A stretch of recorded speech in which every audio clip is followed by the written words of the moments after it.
Një këngëtar shumë i njohur për publikun përfundon në një aksident rrugor. Mirë po asgjë në lidhje me këto nuk u bë publike. E nëse menoni që kjo është gjithçka, e keni gabim, sepse sonte rubrikën Paparazzi, një tjetër fytyrë publike u kap në rrugët e qytetit. Se për kam po bëhet fjalë, e kuptoni përmes kësaj rubrike. Në radarin e kamerës son këtë javë fillimisht ka rënë këngëtarja Rina Balaj.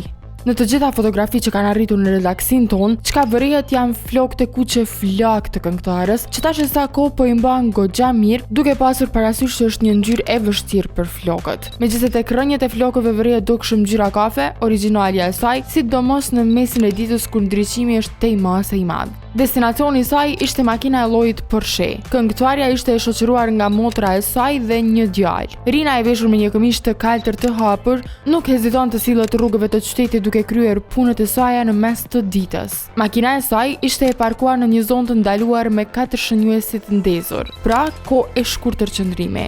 Rina e thjesht e pa grimuar u pa me një zarf në duar, çka përmbante në të normalisht që nuk arritëm ta zbulojmë përmes fotografive, por një gjë ishte e sigurt, për vizë nuk po aplikonte.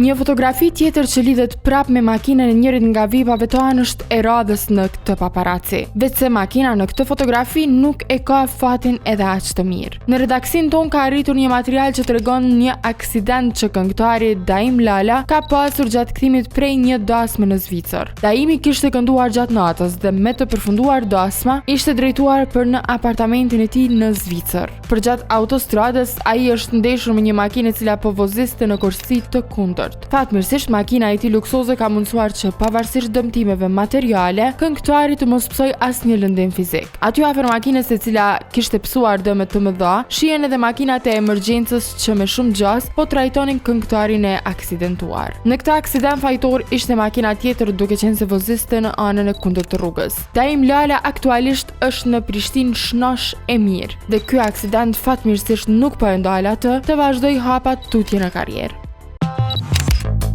Fotografi paparazzi po aq të ndjeshme janë edhe këto ku shfaqet lokali i braktisur, në të cilin ka punuar dhe vepruar dizajneri i njohur shqiptar Festimi Sufi. Lokali në të cilin për vite me radhë u qepen e u krijuan shumë fustane e kostume, ka mbetur i boshatisur pas vdekjes së dizajnatorit. Edhe brenda tij nuk është se ka mbetur ndonjë gjë nga e kaluara, ose një pikturë që ka qenë vazhdimisht pjesë e lokalit. As në derën e lokalit nuk ka ndonjë paralajmërim që ambienti lëshohet me qira, ani pse tash sa kohë është i boshatisur. E vetmja gjë që ka mbetur është logoja që shihet nga ana e pasme e lokalit me emrin e tij, të cilën si duket nuk ka marrë akoma askush mundin për ta larguar. Prishtina e njerëzit që kalojnë nga ajo pjesë e arbërisë e kujtojnë festimin me anë të kësaj logoje, largimi i së cilës nuk dihet se kur dhe nga kush do bëhet.